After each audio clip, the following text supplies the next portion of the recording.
Olá, muito bom dia a todos. Neste domingo a gente, em mais um Diálogo Franco, tem a satisfação em receber aqui o padre Durvano Dourado, que é responsável pelo apostolado da Sagrada Face, aqui no Mosteiro da Sagrada Face. Padre, um bom dia, um grande prazer receber o senhor aqui.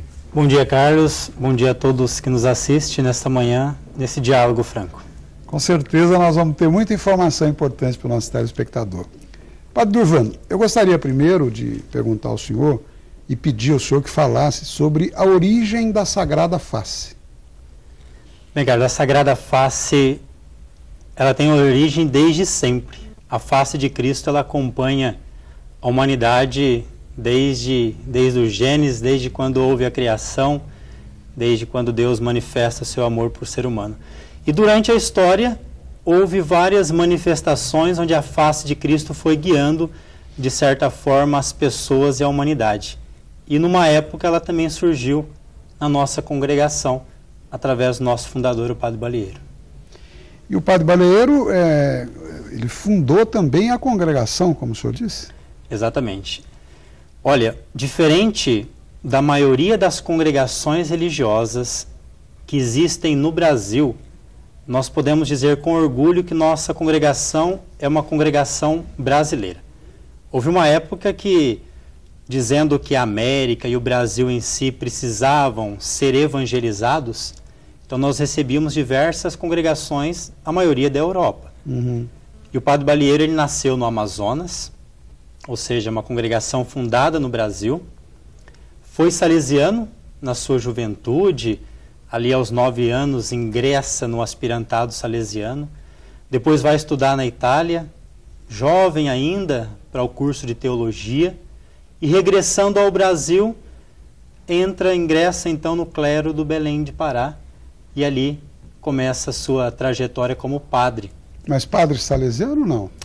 Voltando ao Brasil, não mais. Não mais. Já pertencendo à arquidiocese de Belém, né? Uhum. Ali ele é ordenado padre com apenas 23 anos de idade, na diocese de Belém, na Belém do Pará. Ele é ordenado padre muito jovem, em 1945. Então, Padre Durvano, aliás, a minha pergunta agora seria quem foi o Padre Balieiro, que o senhor, de certa forma, já está respondendo. Sim. Agora, na verdade, o vínculo dele aqui com a nossa região do Vale do Paraíba foi muito grande, a ponto de iniciar essa obra em Roseira, aqui na nossa região, na cidade de Roseira, que nós vamos falar daqui a pouco, mais a miúde. Mas, na verdade, por que ele se vinculou ao Vale do Paraíba? Como ocorreu isso? O Padre Balieiro, naquela época, depois da sua, um pouco antes da ordenação, né, depois da ordenação, ele foi capelão militar, e ele era um homem que pensava grande, né? Ali como capelão mesmo... Ele era grande e pensava grande. Pensava, né? Grande, né? Eu, muito pequenininho, acho que me lembro da imagem, ele visitando o comércio de Pindamonhangaba, etc. Certo. Né? O Padre Balieiro faleceu em que ano? 91.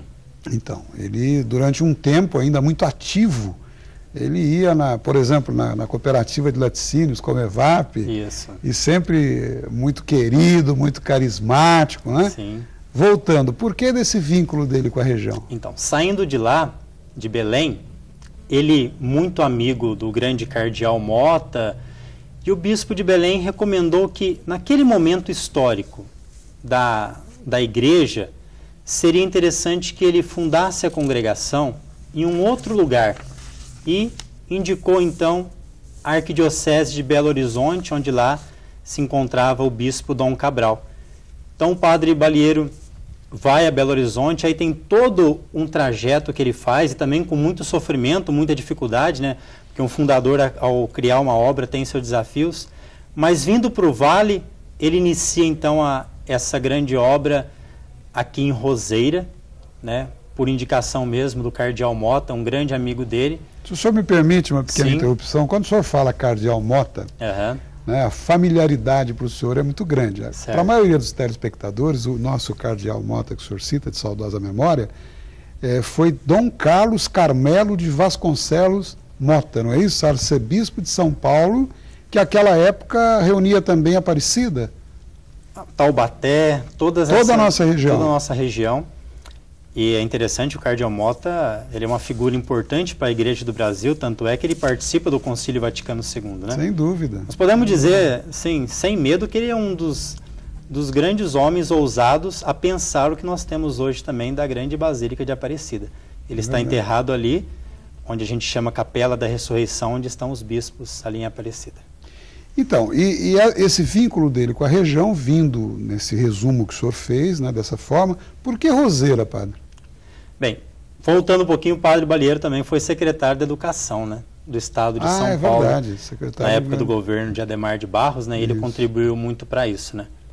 São Paulo era também considerado naquela época um lugar próspero para vocações, né, e está num eixo importante aqui, Rio-São Paulo.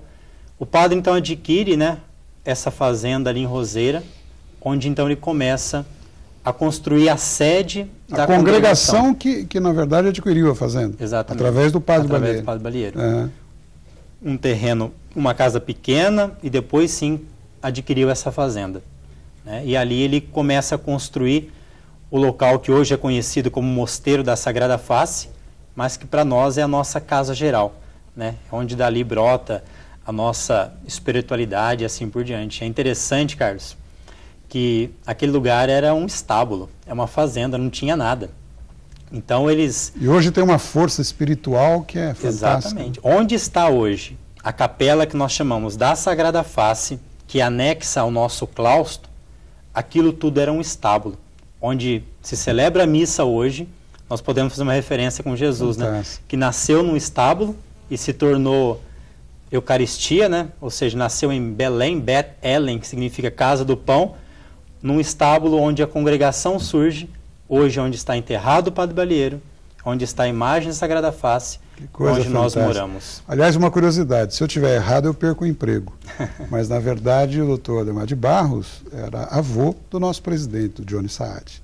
Então a rede Bandeirantes, na verdade, hoje é comandada pelo neto. Certo. Né? E o padre Balieiro foi secretário de Educação do governo de São Paulo à época. Eu vou pedir mais um minutinho, de licença, aí não pedi o primeiro bloco, né?